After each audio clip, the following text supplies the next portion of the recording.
조선시대 한 남자가 아내의 무덤 앞에서 매일 밤 울었습니다. 그런데 어느 날 무덤 앞에 이상한 꾸러미 하나가 놓여 있었습니다. 그 안에 담긴 것을 본 순간 남자는 그 자리에 주저앉고 말았는데요. 경상도 어느 산골 마을에 민준이라는 선비가 살고 있었습니다.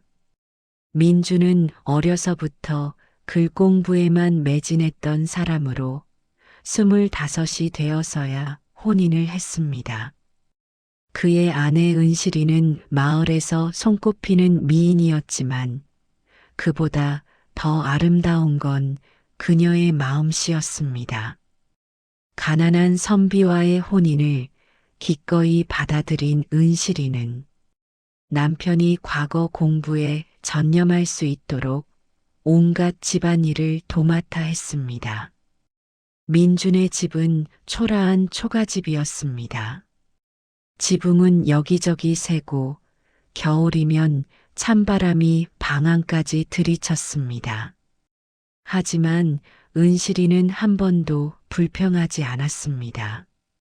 오히려 남편이 추운 겨울밤 책을 읽을 수 있도록 자신의 옷을 팔아 기름을 사오곤 했습니다. 민준이 그 사실을 알고 눈물을 흘리며 말렸지만 은실이는 환하게 웃으며 말했습니다. 여보, 제 옷 한 벌쯤이야 아무것도 아니에요. 당신이 과거에 급제해서 이 나라를 위해 일하는 것, 그게 제 꿈이랍니다.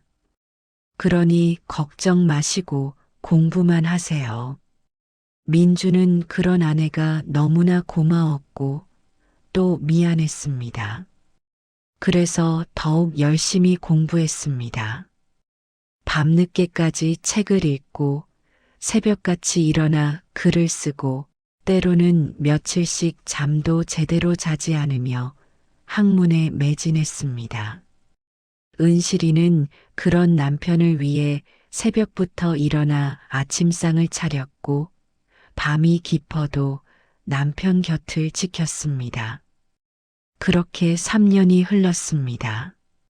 민주는 드디어 과거 시험을 보러 한양으로 떠날 준비를 했습니다. 그런데 떠나기 며칠 전 은실이가 갑자기 쓰러졌습니다.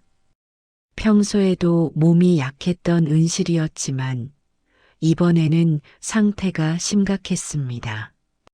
의원을 불렀지만 돈이 없어 제대로 된 약도 쓸 수 없었습니다. 민주는 과거 시험을 포기하고 아내를 돌보려 했습니다. 하지만 은실이는 고개를 저으며 말했습니다. 여보, 제발 가세요. 당신이 과거에 급제하는 게 제 마지막 소원이에요. 저는 괜찮아요. 당신이 돌아올 때까지 꼭 기다리고 있을게요. 민주는 눈물을 흘리며 거절했지만 은실이는 남편의 손을 꼭 잡고 애원했습니다. 결국 민주는 무거운 발걸음으로 한양으로 떠났습니다. 떠나면서 아내에게 약속했습니다. 반드시 급제해서 돌아오겠다고, 그리고 좋은 의원을 데려와 아내를 치료하겠다고. 한양으로 가는 길은 멀고도 험했습니다. 민주는 밤낮 없이 걸어서 한양에 도착했고 시험을 치렀습니다. 평소 실력대로 글을 썼고 시험관들의 반응도 좋았습니다. 그는 마음속으로 아내를 떠올리며 생각했습니다. 당신 덕분입니다. 모두 당신 덕분이에요. 시험이 끝나고 발표를 기다리는 동안 민주는 매일 아내 생각에 잠을 이루지 못했습니다. 아내는 지금 어떻게 지내고 있을까? 병세는 나아졌을까? 밥은 제대로 먹고 있을까? 온갖 걱정이 머릿속을 떠나지 않았습니다. 드디어 발표일이 왔습니다. 민준의 이름이 합격자 명단에 당당히 올라 있었습니다. 그것도 상위권으로 합격한 것이었습니다. 주변 사람들이 축하해줬지만 민준은 기쁨도 잠시 곧바로 짐을 꾸려 고향으로 향했습니다. 아내에게 이 기쁜 소식을 전하고 싶었습니다. 그리고 약속대로 좋은 의원을 데려가 아내를 치료하고 싶었습니다. 한양에서 고향까지는 보름 걸리는 길이었습니다. 민주는 단 열흘 만에 고향에 도착했습니다. 거의 뛰다시피 해서 온 것이었습니다.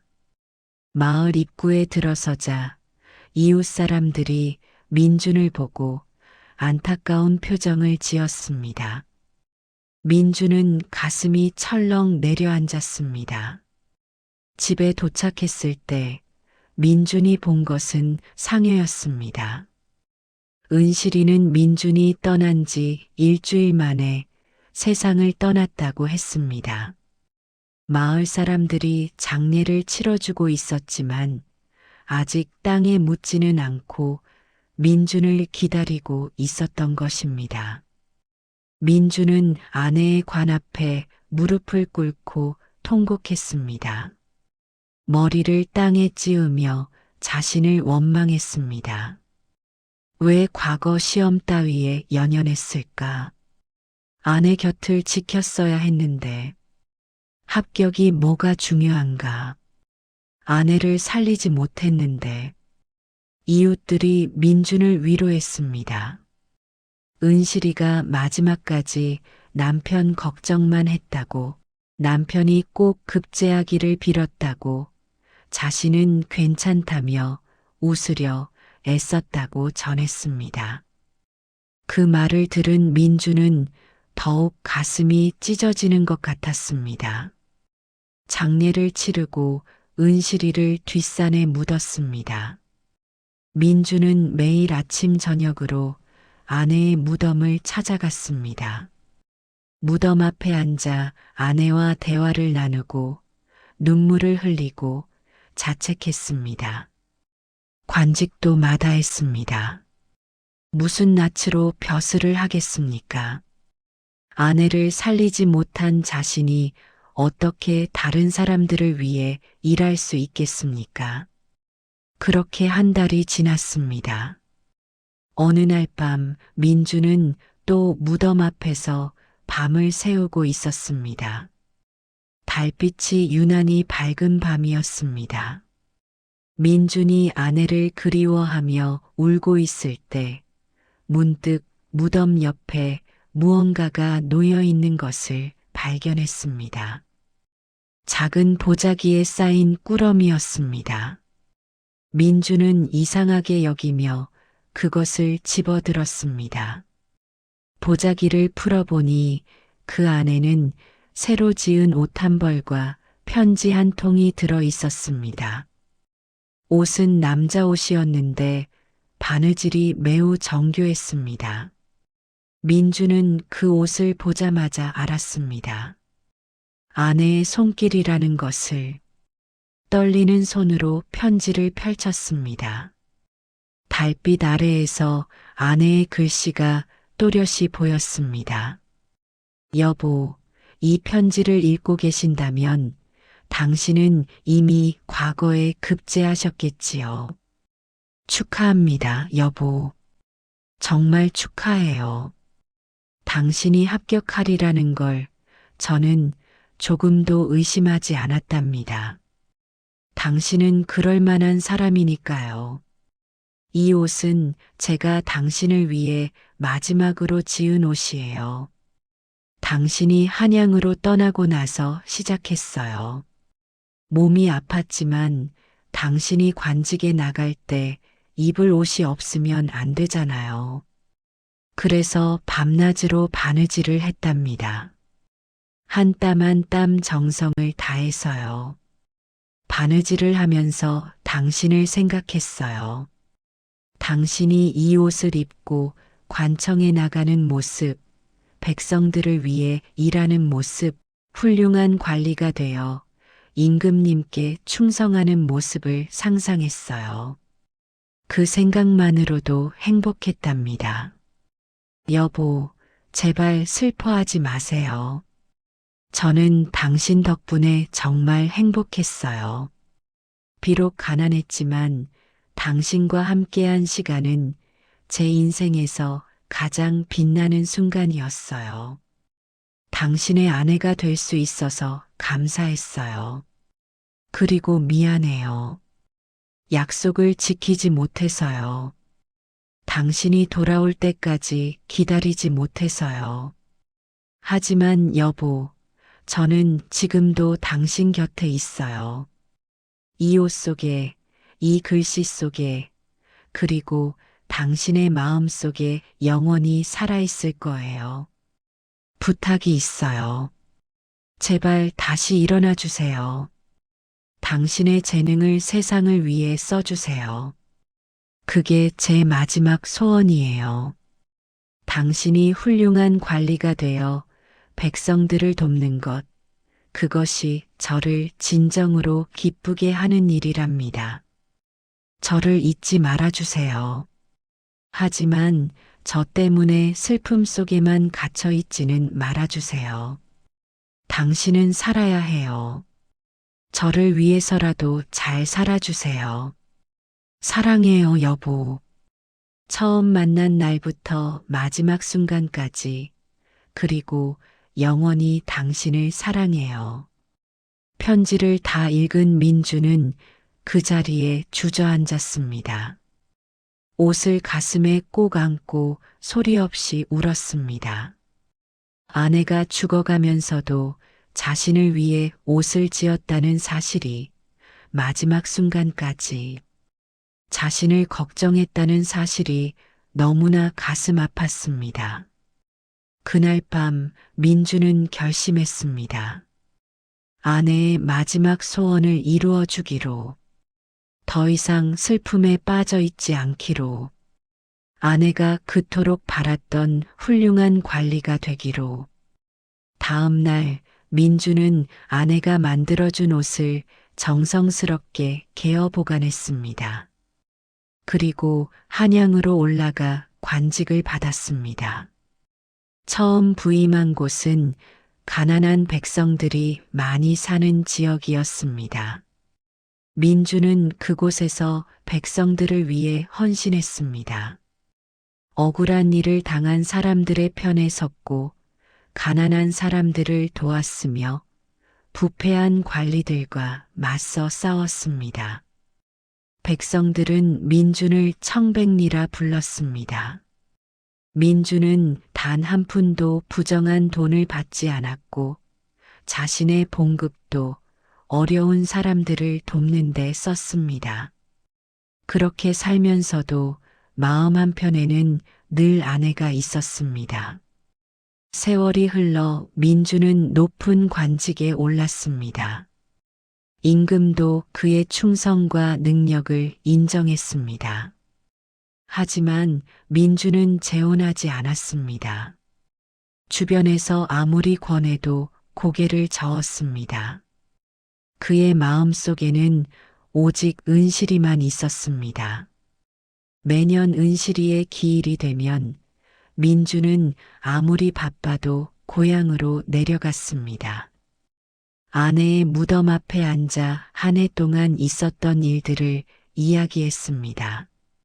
어떤 일을 했는지, 얼마나 많은 사람들을 도왔는지, 백성들이 얼마나 고마워했는지 하나하나 들려주었습니다. 그리고 꼭 이렇게 말했습니다. 당신 덕분입니다.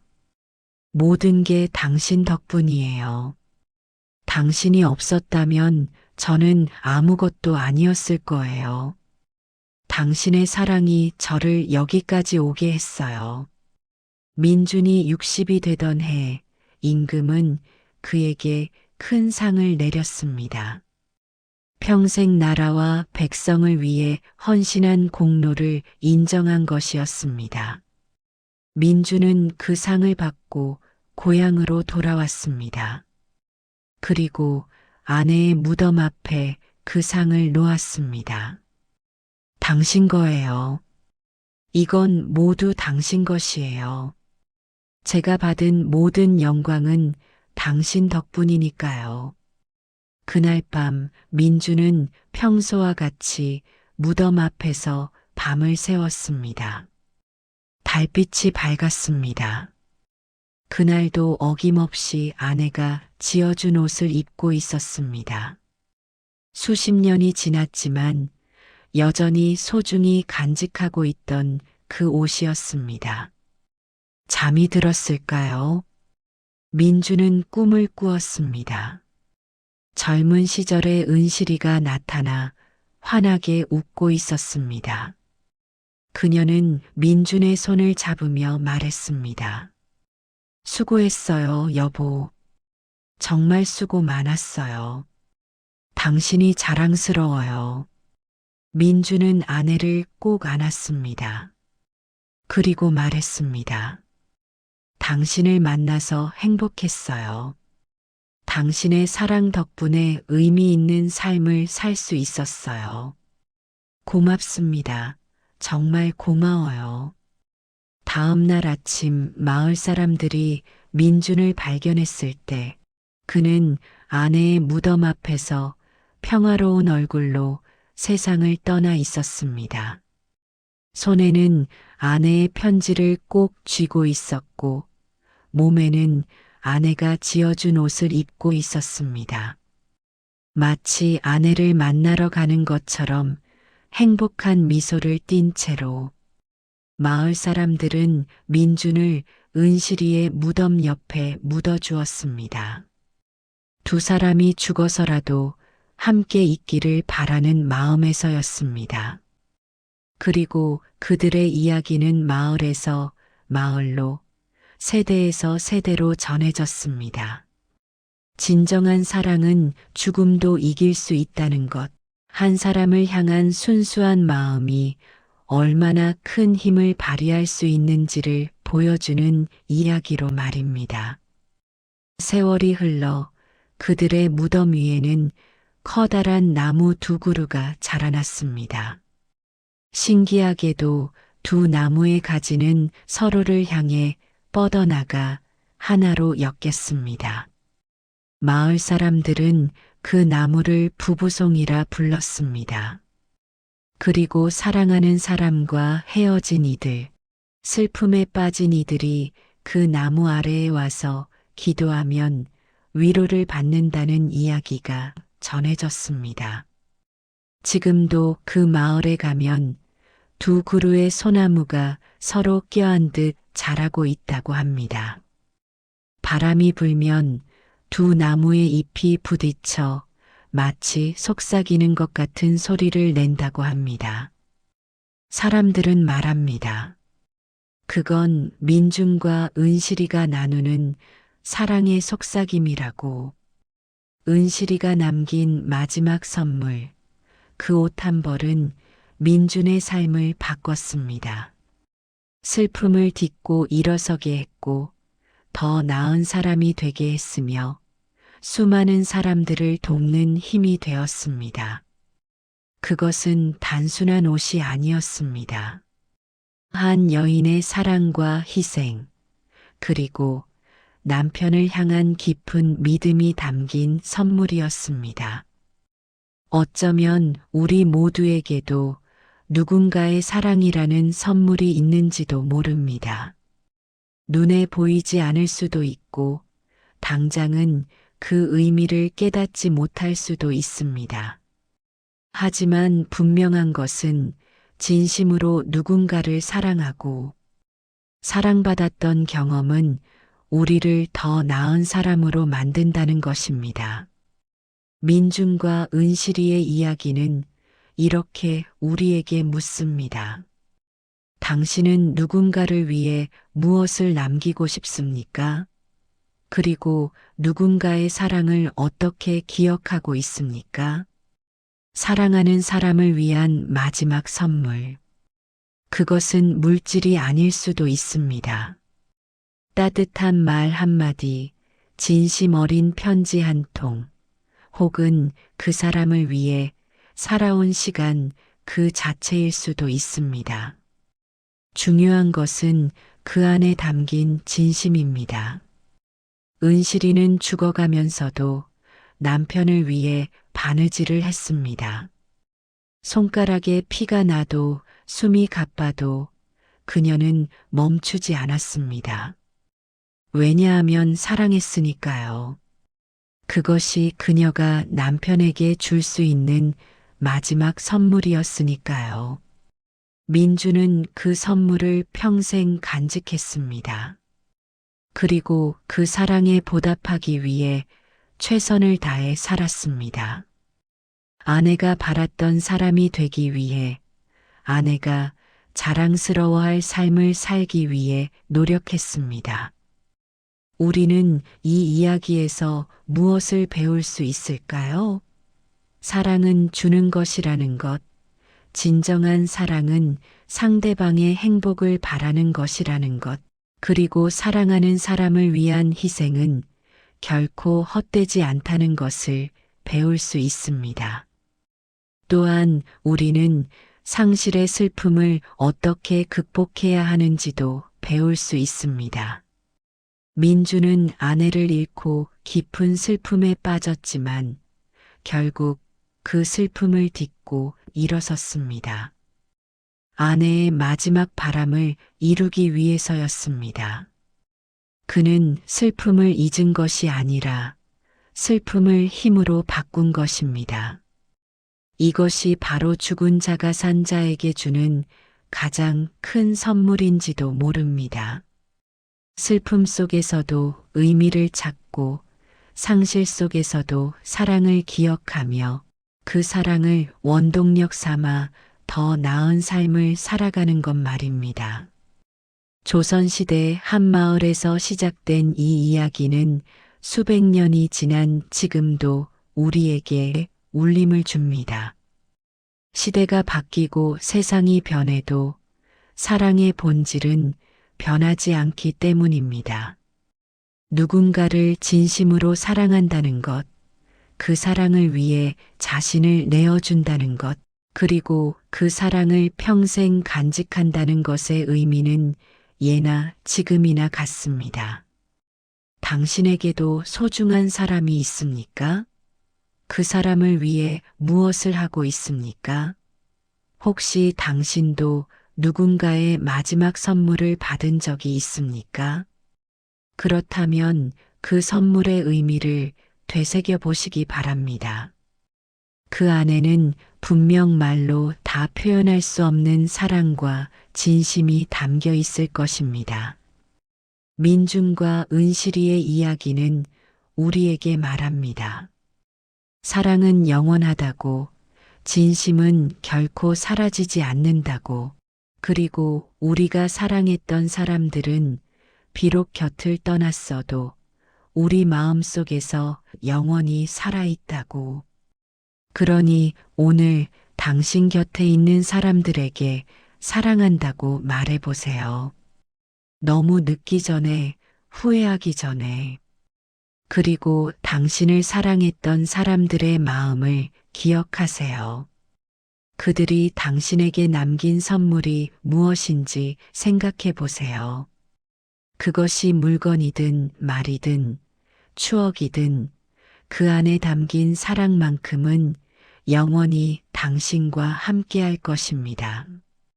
죽은 아내가 남긴 마지막 선물. 그것은 단순한 옷 한 벌이 아니었습니다. 그것은 사랑이었고 믿음이었고 희망이었습니다. 그리고 그 선물은 한 남자의 인생을 바꿨고 수많은 사람들에게 감동을 주었으며 지금 이 순간에도 우리의 가슴을 울리고 있습니다. 이것이 바로 사랑의 힘입니다. 죽음마저 뛰어넘는 사랑, 시간이 지나도 빛을 잃지 않는 사랑, 그리고 세대를 넘어 전해지는 사랑. 민중과 은실이가 우리에게 남긴 이 아름다운 이야기를 기억해 주세요. 그리고 당신도 누군가에게 그런 사랑을 줄 수 있는 사람이 되기를 바랍니다.